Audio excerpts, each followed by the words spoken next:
Hello bachcho, so let's see the question. To double the torque acting on a rectangular coil of n turns when placed in a magnetic field, your first option says area of the coil and the magnetic induction should be doubled. Second option says area or current through the coil should be doubled. Third option says only area of the coil should be doubled, and the fourth option says number of turns are to be halved. So what is the question is saying actually? It's saying to double the torque. Okay, so पहली बात तो हमें एक coil के लिए rectangular coil यहाँ पे बोला गया है जिसमें n नंबर ऑफ टर्न्स है, जिसको मैं एक मैग्नेटिक फील्ड में रखा हुआ है. So it's something like this, you have this coil, okay, और इसको मैंने ऐसे मैग्नेटिक फील्ड में रखा हुआ है.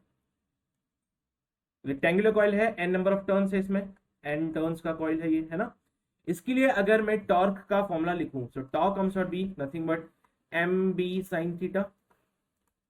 कॉइल के लिए अगर मैं मैग्नेटिक मोमेंट की बात करूं तो it comes out be I into area into b sine theta.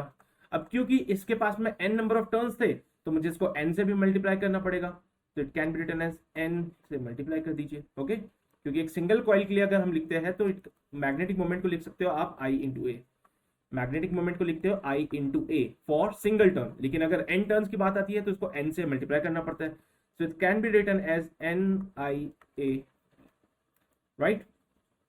तो यहां से हमें मिलता है टॉर्क.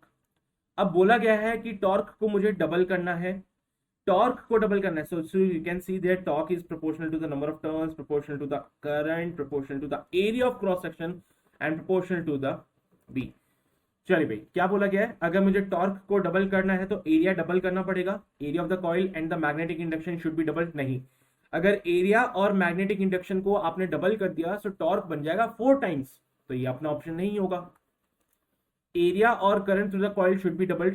एरिया और करंट को भी आपने डबल कर दिया, एरिया और करंट को अगर आपने डबल कर दिया उस केस में भी जो टॉर्क होगा वो 4 टाइम्स हो जाएगा, ये भी नहीं होगा.